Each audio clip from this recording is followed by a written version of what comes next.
The part 2 of the session on SEM with SmartPLS2. In part 1, we learned how to create a model in SmartPLS2 and we also learned how to assess reliability.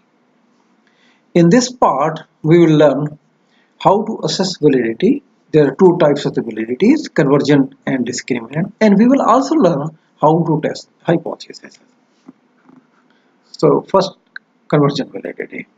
Convergent validity is assessed by reviewing the values of the AVE, average variance expected, and the minimum value of the AVE for all constructs should be greater than 0.5. Let's see it in SmartPLS. So run Pierce algorithm. So then report and default report. Here is the overview and you find all are above 0.05.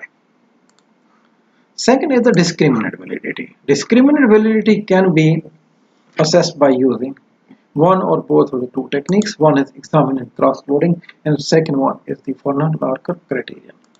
First method, let's check it. So this option, click it. So this is a table of cross-loadings. Copy it and bring it to the spreadsheet. And then select data, conditional formatting greater than 0.5. Here, what you have to see whether items are highly loaded on their respective constructs or not. Yes, it is. So OP on OP and T turnover intention on the turnover intentions. Second, you have to see whether their loadings on the other constructs are relatively much smaller or not. So the minimum difference between the two should be 0.2 or more. So we find that the discriminant validity is established by this method. Now coming to the second method, the Fornal-Larker methods. How we do it? We need correlation tables. So copy it and bring it in the spreadsheets. Then we also need AV values.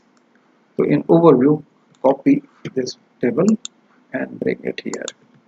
And then add a column just after AVE so that we can compute the values of square root of these AVEs. So then link these values to the respective cells in the correlation tables. For OP, so this value, and for turnover intention is this value.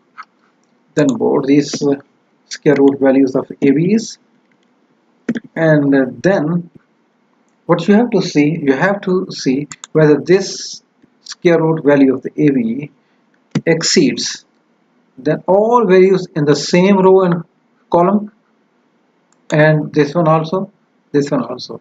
So thus we find that from the both techniques discriminant validity is established. Now coming to the how to test the hypothesis. So go back to the model, so calculate and go for the bootstrappings.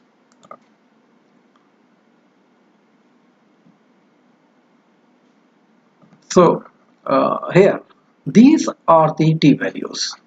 As you know that if minimum recommended value of the t is 1.96, so all three are far greater than 1.96 means all three hypotheses are accepted.